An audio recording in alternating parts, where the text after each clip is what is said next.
Hi, everybody. Thanks for joining us on Logistics Executive TV. Today, I'm joined by a very special lady who is part of Oasis Africa, our education program, which we've been running for the last 20 years. So this is part of our 20-year celebrations. And this young lady has been involved with Oasis Africa as a scholarship recipient for the last 13 years or so. So without further ado, I'm delighted to introduce Jacinta Onwonga Nyanchera. Habari, Jacinta. Thank you for joining us. Ko salama. Habari yako? Shukran. Thanks for joining us. And so where are you today, Jacinta? Today I'm in Sydney. I'm in Sydney. I've been You're in here Sydney. for the last 9 months. You have indeed.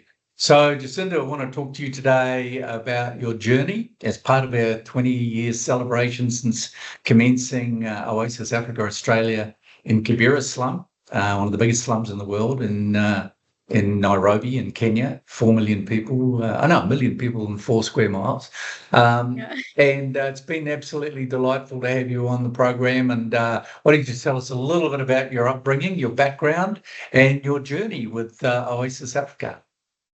Oh, thank you. Thank you for the opportunity to talk to you today. So, I was born and brought up in Kenya, and I lived in Kibera slums for the most part of my life, for more than 18 years and counting, because my family is still there. And I got acquainted with Oasis Africa in 2013.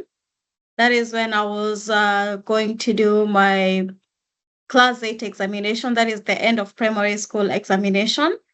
And after completing my examination, I earned myself a scholarship to go to high school, where I went to Bishop Ndingi High School, which is located in Machakos County. That is a bit of an outskirts of Nairobi. And I was there for 4 years. And Yeah. while I was there, I was the school president for 2 years, which Yeah. was really good. And I'm a proud beneficiary of Oasis Africa Australia.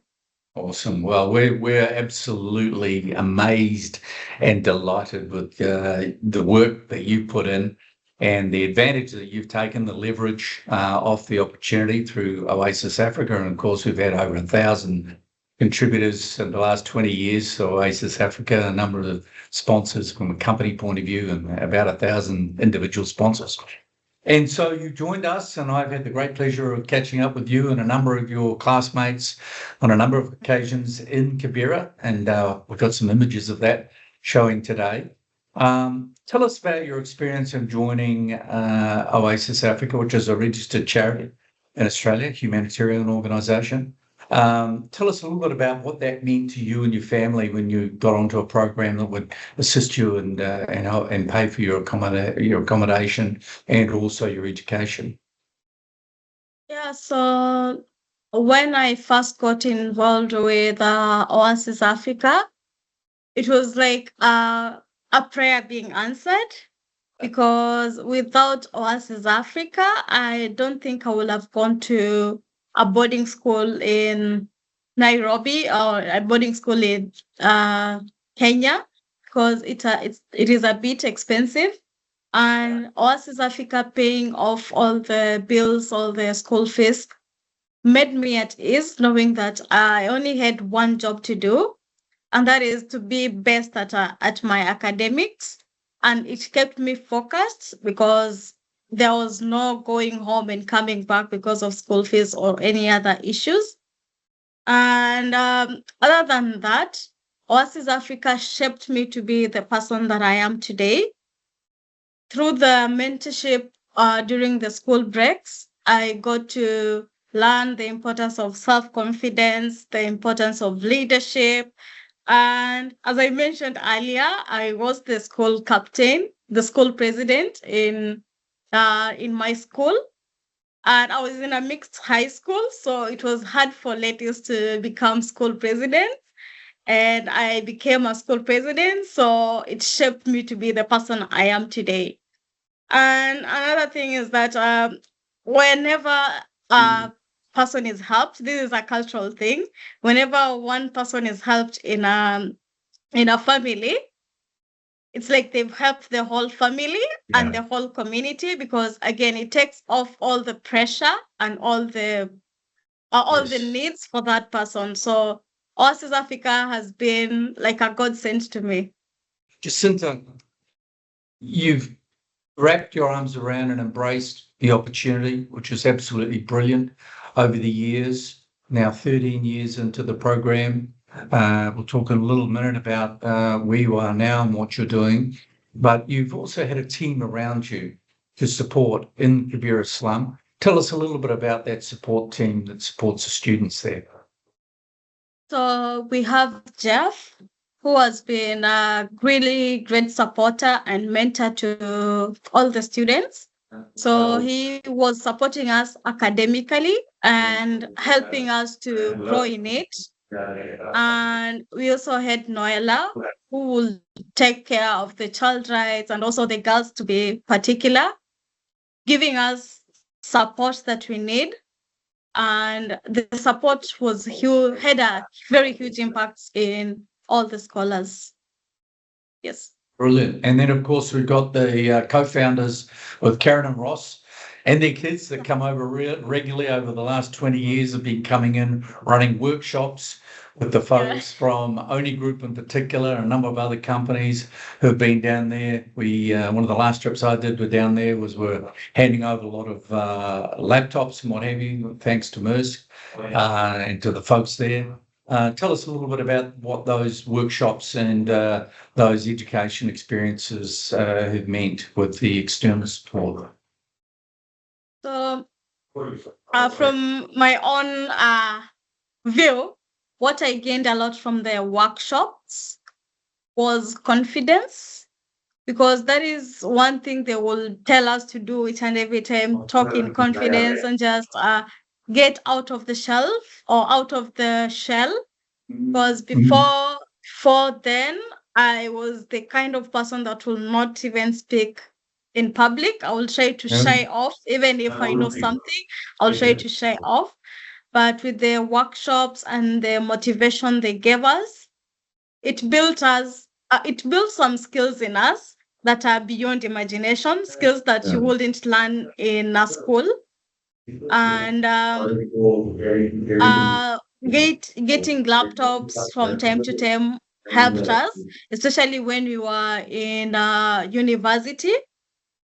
And it helped us do the research, and that was a lifesaver for most of the college students. Yeah, absolutely, dead set. And I can tell you, young lady, from the time I first met you and a number of your colleagues, especially the young ladies who we ended up having you go to the various high schools, your confidence and your level of communication has gone up 10,000%. So however you've done it and whatever you've embraced to do that, we're just so glad that you've been able to take that opportunity.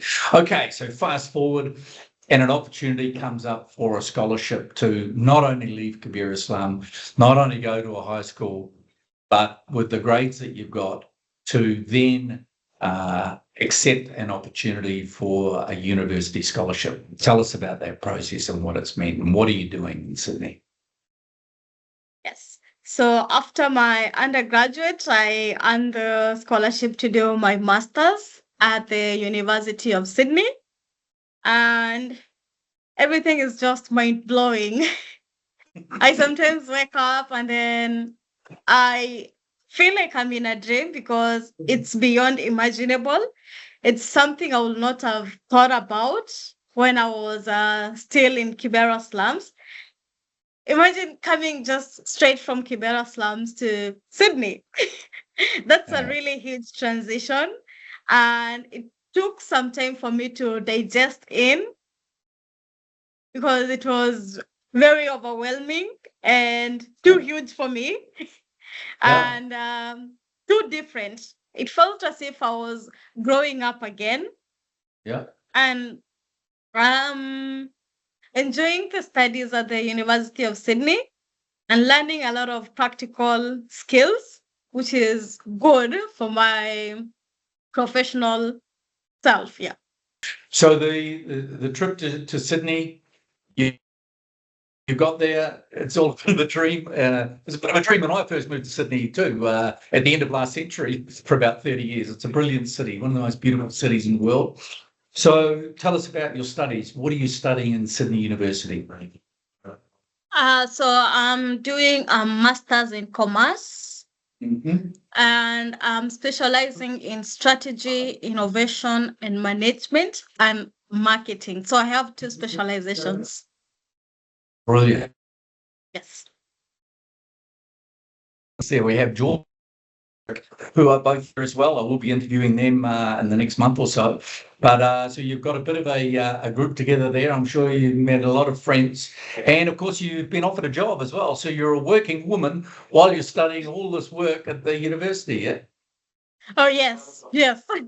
It's a bit challenging, but it's the kind of challenge that I'm open to.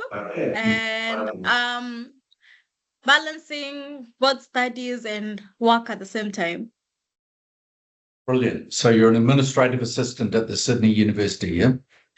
Yes. Yes. I do some admin work, yes. Yeah. Yeah, well done. Well done. So that's sensational. So aspirations. What's the journey looking like now? So Jacinta, you've come from your village, you've ended up in Kibera for many, many years. You've worked your way out of Kibera High School, now undergrad in Kenya, now postgrad. What's next? What's on the journey in the next 5 to 10 years for Jacinta? 5 to 10. So I want to be a consultant, business consultant. So I'm planning to work as a consultant for quite some years. And my lifelong dream or plan is to have my own company to give back to the society. It's more of a giving back to the society back in Kibera, back to the young girls that had no opportunity like myself to further their studies, and they're just left without any skill. So my dream is to equip them with skills to better develop themselves. And that is all that is ringing in my mind right now. Oh, so impressed. I mean, and I've got to say, that's a common theme with all of you folks, all of the students from Oasis Africa. And I only take my hat off to the folks from Noella and to the team there, and to Jeff, who are your supporters on the ground back in Nairobi, and to Ross and Karen in particular with their workshops, to Oni Group in particular, who are a major partner with Google. And, just to see you progress is such a delight. We're looking forward to staying in touch. I think we're going to be able to interview you in person, because I'm going to be in Sydney emceeing a conference only about 10 kilometres from where you're going to university at the Sydney Olympic Stadium area. So, and that's in July. And so looking forward to that. And watch the space, folks, because over the years, we've annually had fundraisers in Sydney when I was there.